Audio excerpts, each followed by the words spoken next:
채무자가 금융기관 등으로부터 전세자금 대출을 받아 주택금융세의 보증서에 의한 대출금을 포함합니다. 임대차 보증을 임대인에게 지급한 경우에 환가 대상이 되는지 여부에 대해서 알아보겠습니다. 채무자가 금융기관으로부터 전세자금 대출을 받아 임대차 보증금을 지급한 경우에 특별한 사정이 없는 한 전세자금 대출을 통해서 임대차 보증금이 지급된 사정만으로 환가 포기를 허용하는 법령상의 규정이 없으므로 일반적인 기준에 따라 환가 포기 여부를 검토해야 하는 것으로 보입니다. 전세자금 대출을 받은 경우에 여러 가지 사례가 있는데 아래에서 살펴보겠습니다. 우선 채무자가 금융기관으로부터 전세자금 대출을 받으면서 금융기관이 질권 설정의 방식 또는 채권 양도의 방식으로 전세자금에 대해서 담보권을 설정하는 경우가 있습니다. 다만 이와 같은 경우에는 질권 설정이나 채권 양도의 요건이 명확하게 구비되었는지 여부는 살펴볼 필요는 있습니다.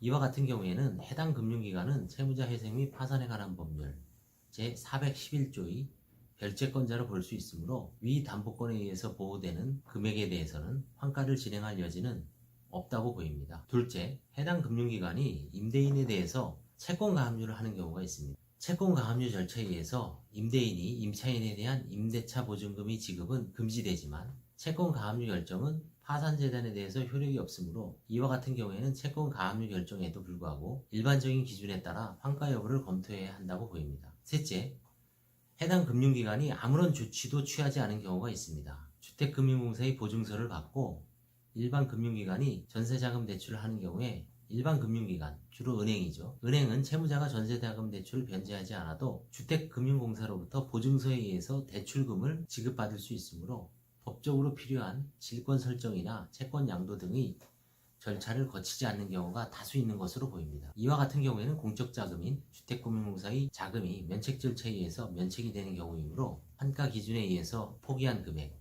범위 임차보증금 플러스 생계비 플러스 기타 사정 참작 금액을 제외한 나머지 금액에 대해서는 환가 절차를 통해서 환가를 한 이후에 배당 절차를 진행할 필요성이 일반적인 경우보다 강하고 채무자의 경우에도 이와 같은 자금에 대해서는 변제 의사가 있는 경우도 많으므로 환가 기준도 엄격하게 판단할 필요성이 있습니다. 예를 들어 주택임대차보호법상의 소액임차보증금 3,700만원을 초과하는 부분 또는 그 이상에 대한 환가를 검토하는 경우가 특히 그렇습니다.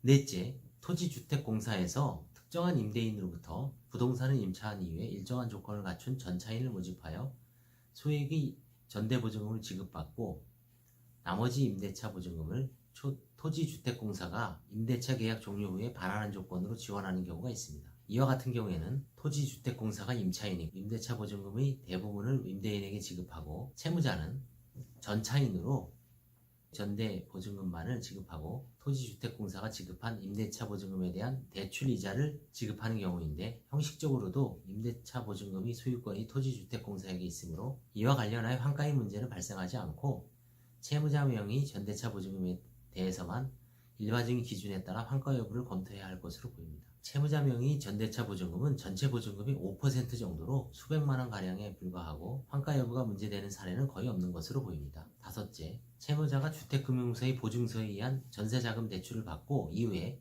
임대차 계약 종료 시에 해당 임대차 보증금을 수령한 경우에 이를 다른 일반 채권자에 대한 채무 변제에 사용한 사례가 있었습니다. 이와 같은 경우에 대해서 관제인의 판단으로는 편파 변제 여부가 문제될 여지는 있지만 변제 행위 자체를 문제 삼아 면책 불허가 사유로 판단하는 것은 어렵다고 보았습니다. 감사합니다.